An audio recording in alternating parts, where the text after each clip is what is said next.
Hi, I'm Kathy Mills from Short Film Edits, and I'm here with John Jamieson for an interview today. How are you? I'm so good. How are you feeling, Kathy?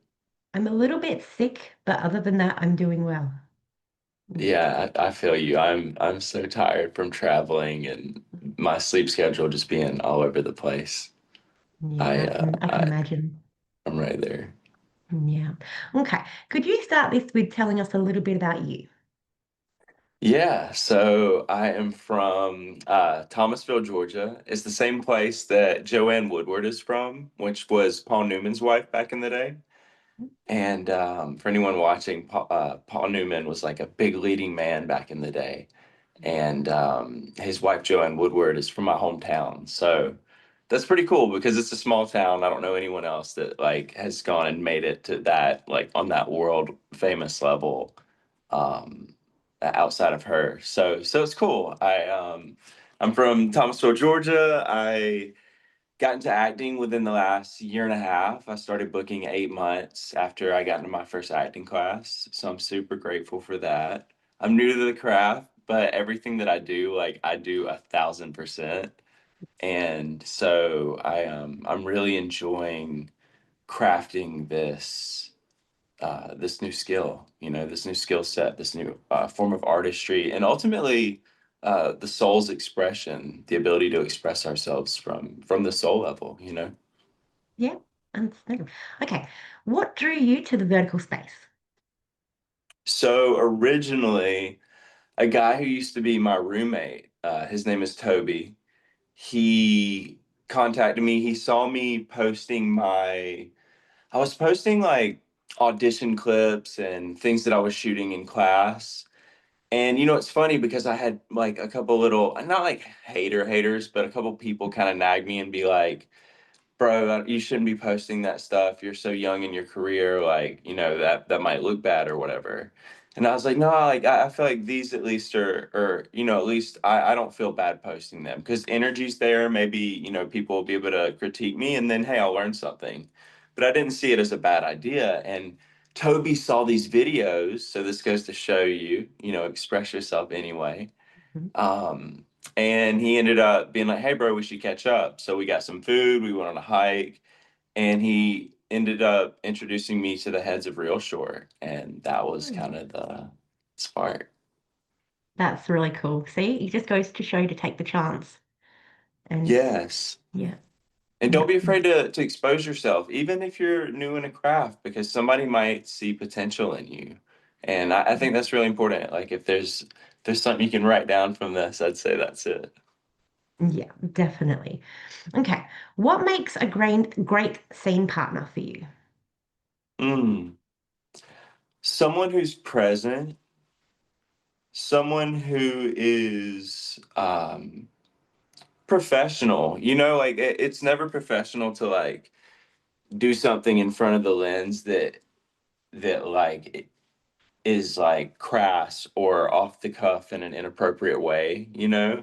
So someone who's very professional and takes their craft seriously. Also, I think someone who's mindful not just of the character in scene, but someone who is actually mindful of the other being, like the soul, the personality that they're in front of. Really being mindful, like, hey, this person could be a wife. This person could be Mm. a mother to children. Like even though you're immersed in the moment and the scene, like it's important to have a grasp of reality. I Yeah. believe. I believe it's still important to be conscious as an artist, and it'll still sell in a beautiful way. Yeah, definitely. I've never heard that before, but I completely agree. That's, Mhm. yeah, absolutely. Okay. What's changed most about how you approach acting since you started? Oh, so what has changed the most about how like how I approach acting?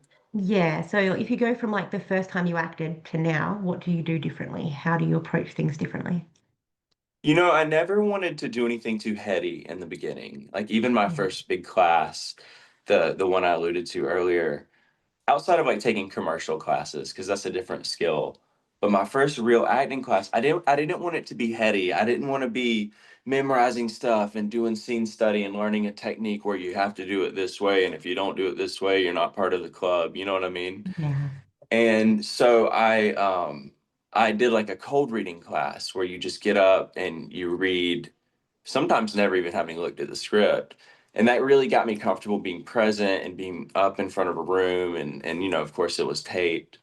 Um, so I honestly I still like to keep it as non-heady as possible, but I guess the difference now is I'm open to more techniques. And to me, there's no right way to be an actor. There are people like Tyrese Gibson. He learned how to act by watching Denzel movies, Mm. like watching a great scene, pausing it, acting it out in real life, and then continuing to do that like throughout the movie. So everyone has their own process and their own way. And some people are super classically trained and are great actors and are famous.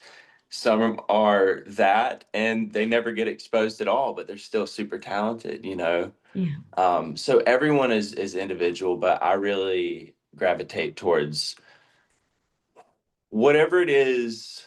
I know what makes me special, what makes Mm. all of us special is the fact that there is no other you.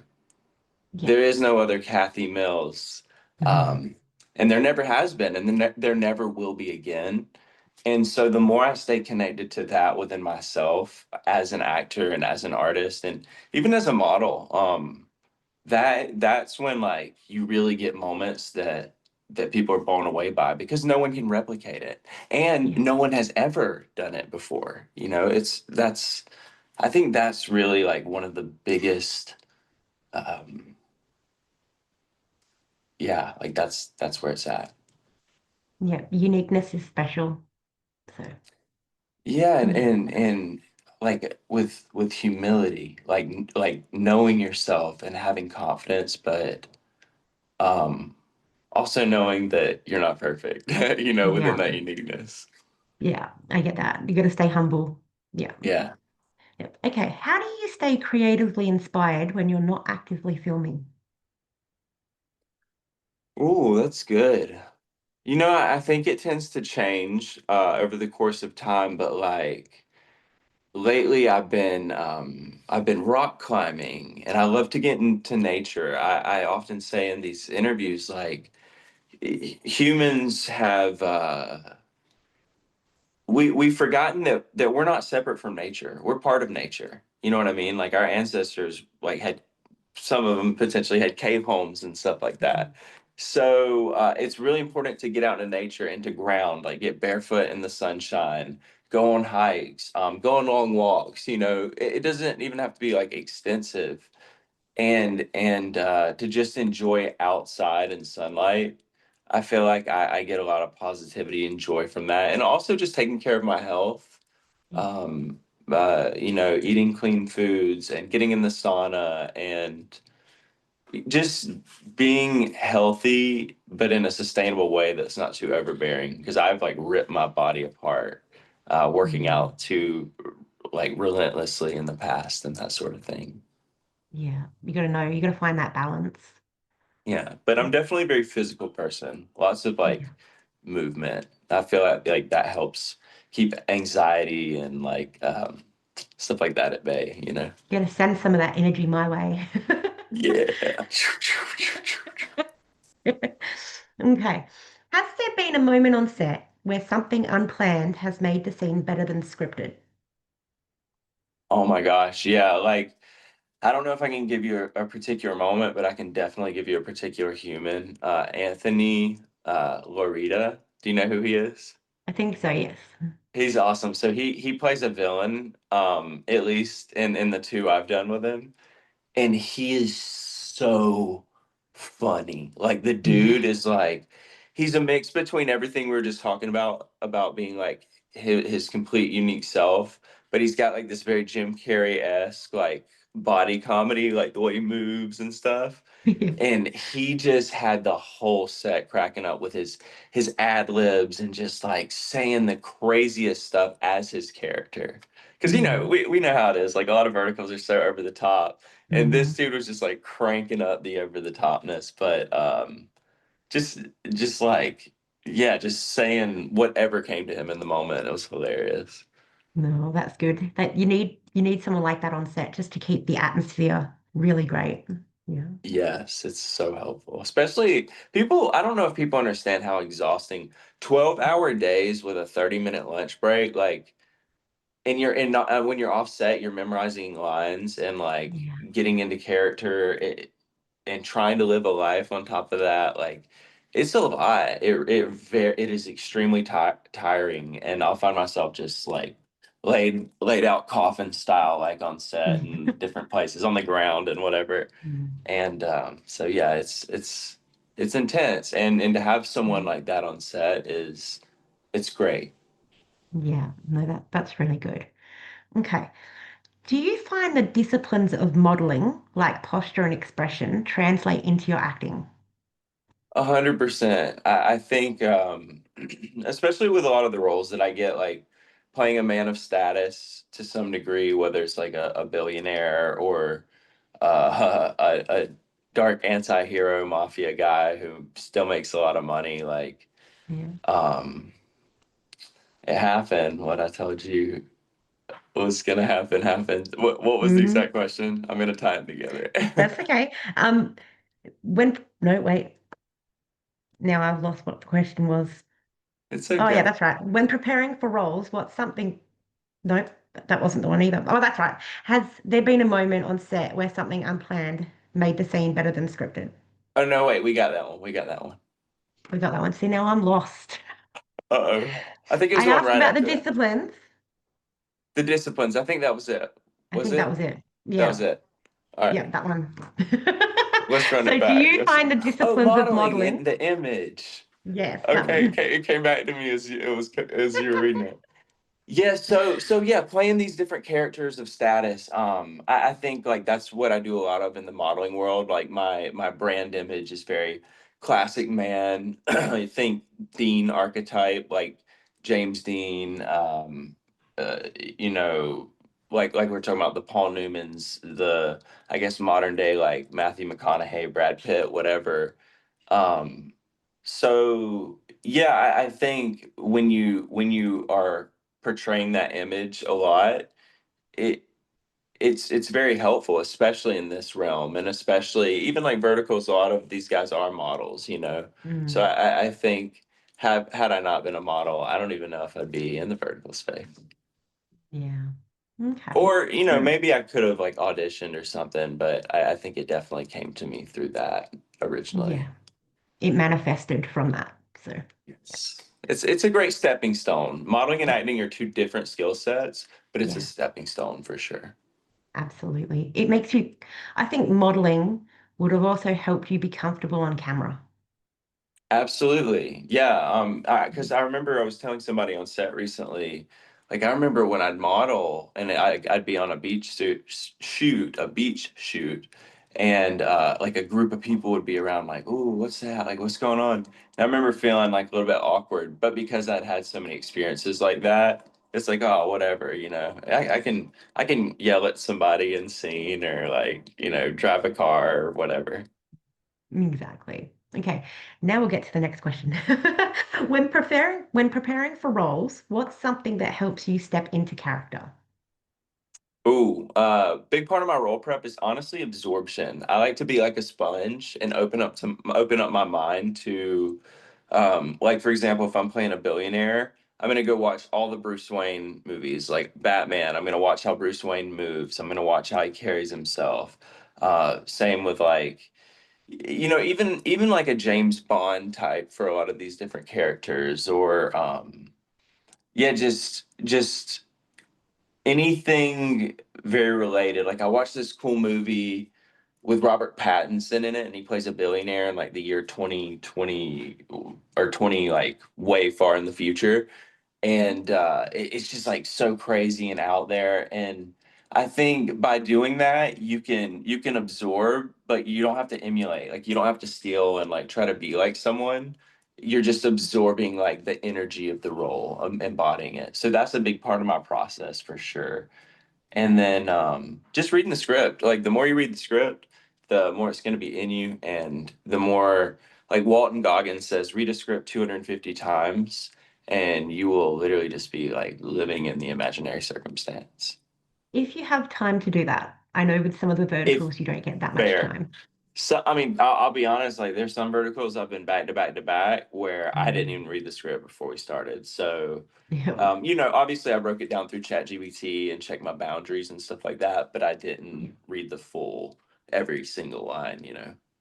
yeah, yeah. It'll be hard to do that and keep up with everything. So, yeah, it's a busy world, but yeah. Yeah, it's wild.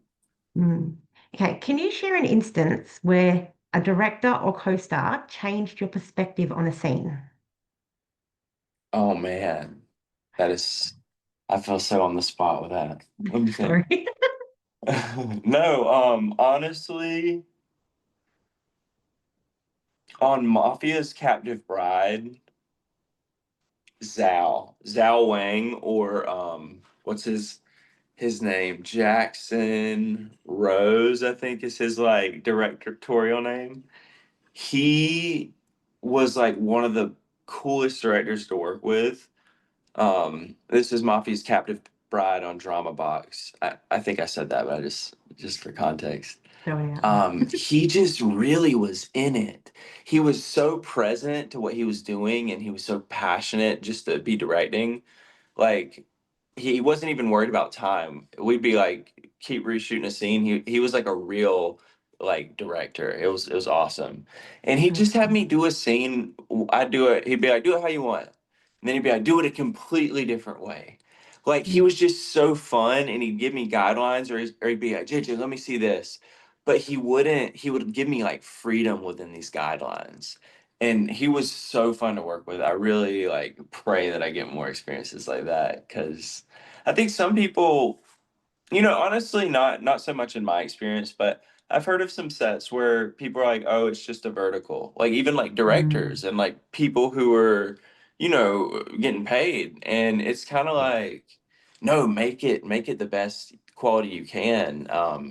How you do anything is how you do everything. So if you treat it like it's the real deal, like it will be perceived that way. People will feel that energy.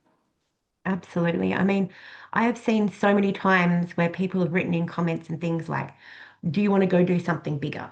Do you want to leave verticals and go do something bigger? Whereas in my opinion, I want the verticals to grow bigger. I don't want you guys to leave. Like, obviously, it'd be great if you guys could expand, as well and go out and do other things. But at the same time, I think that these verticals can get much bigger and become more new and exciting. And then, yeah, so I just want them to grow. Absolutely, and I'm sure you've seen what's going on behind the scenes right now with Yeah. SAG coming to some sort of agreement, and like all of these huge streaming platforms being like, "Hey, we want to follow the money." So I Mm. think something good's coming, and I just believe we're in the first wave of a trend. And it's just like when Apple Computer came back in the 70s or whatever, people were like, "Oh, like what is this? Oh, that's nah, that'll never be a thing." And now like everybody's got one. Mm. I think verticals are the now and the future, and whether it remains a separate entity from film and TV, or whether it becomes the new film and TV, we don't know, but it's going to be an interesting ride. Yeah. My only concern is Mm. I don't want them to get rid of all you amazing vertical actors to bring in like other people. I want them Mm. to keep all the amazing experienced people we already have, you know. So Yeah, I think if it's supply and demand. Like if the fans demand it enough, like hey, we have strength in numbers. So yeah, let's lean into that. And ultimately, the cream rises to the top. Like yeah, I know for a fact that there will be people that become what the world calls superstars from verticals that started in this lane. I know that. I know it. Well, I think you're already superstars, so that's where I'm sitting at. Oh, I love that. I appreciate that reminder. Okay. Okay. What's the hardest part of telling a full story in few-minute episodes? Mm. Sometimes it's all the Yeah. action that they pack, whether it's like a bunch of crazy slaps or like people getting stuff thrown at them or whatever. So sometimes, you know, as quick as those scenes go, they take a long time to film, Yeah. especially. So there's that. Yeah, that's my answer. Okay. What advice would you give other models wanting to move into acting? I would say, hey man, like, or lady. It Mm, is a different skill set. Please know that going in. Um, to be a glorified coat hanger where it's all about your image is different than portraying a human being or sometimes a werewolf or hybrid. It's much. I don't want to say easier, but for me personally, because it may not be everybody's experience, but for me personally, modeling is like a cakewalk after acting. It's so much easier, but that's also because I've been modeling for 10 years. yeah. I've been on set with actors who like will, you know, pose for pictures and stuff, and they're like, how do you do that? Like, I don't feel comfortable in my body. And I'm like, you know, it's just like acting. Like the learning is in the doing. You get better the more you do it. Yeah. So they're definitely different skill sets, and I would want people to know that going in. But also once again, it is a good stepping stone. It's a good way to book a bunch of music videos and commercials and to start getting familiar with your angles and that sort of thing. So modeling translates very well. Okay, good. All right. How do you approach chemistry with a scene partner you just met? Mm. You know, my one of my absolute best friends, Horacio, he's an actor out here as well. He has a motto, and it's treat everyone like family. Yeah. And when you like embody that on set and you just treat everyone like family, like with respect and warmth and kindness, but also like familiarity, um, like showing them the real you, and at times the good, bad, and the ugly. Like there've been times where I've been in scene, I was really frustrated, and my scene Mm, partner looked over at me and he was like, "Bro, like, are you okay? Like, are you good?" And I was like, "Yeah, I'm just feeling a lot right now." And he's like, "I can tell. You could like feel it coming off my body." And so, with that, you know, awareness, being very aware of and present to your partner and being there for them, you know, emotionally. I think that's important. How do you navigate staying in character when filming out of order? Oh, that's a great question. You have really good questions. Thank you. Um, it is a bit weird because you know the story, and sorry, that noise will go off in just a second. That's okay. I can't Should even we help? hear it. Oh, you don't hear it? Okay, great, No. great, amazing. So, to stay in character, what is it exactly? Sorry, I got distracted. No, no, that's okay. How do you navigate staying in character when filming out of order? Oh yeah, it's a bit weird because you know how the story goes in your head, but yet you're filming day 7 on day 1 or day 10 on day 1 sometimes. I've filmed the opening scene on the last day like a couple Yeah. times. But I think the essence of who you are is the same as the character. So as long as you got that down in prep, you're good. And then the getting down the lines, like that's to me, that's the most challenging part given the short Yeah. time frame. But it's a muscle. Like it was really bad for me. I thought I had like a learning disability or something in the beginning. But Mm, now, you know, you just get better and better as time goes on. mm. Yeah. Well, you definitely don't because I've been listening to songs for many, many years. And I still, if you throw me out there somewhere and say the lyrics, I have no idea. So, I am like that as well. I will say yeah. I am like that as well. Unless I see it visually or write it down, like yeah, it takes process to get it to stick. Absolutely. Okay. How do you approach understanding your character's backstory when it's not fully written into the script? You know, I'm less concerned with backstory and going on like the white of the paper on the script and filling in all these details and whatnot. I really like to keep my process as not heady as possible. And I lean more into what we were talking about earlier about like how can I connect to myself? Because once again, bringing myself is what's going to bring the special moments, or at least the moments that are unique to me. Mm, Um, and so yeah, I just get I get to that place through connecting to myself, asking myself, how do I feel right now? Okay, like let me do it right now live. Like I am so exhausted. Like I feel so exhausted. I know I need to sleep. I've slept like literally 5 hours in the last 2 days, and that's not healthy. That's not good. I don't advise that. But that's just been the flow of my work schedule. And so I feel that exhaustion. I feel where I'm so exhausted, like I'm forgetting that like what I'm talking about at times. mm, And that's okay because I'm human and it's okay to be exactly. human. And in the moment when I'm in scene as my character, I can find that and I can use that and channel it for whatever that present moment calls for. So for me, I'm less concerned about the past or the future with my character, and I'm more concerned about bringing to the present moment what the present moment is calling for. And I feel that when I do that, that's when you get something that is unexpected, you know? Yeah. Unique. Unique, once again, Yep. unique.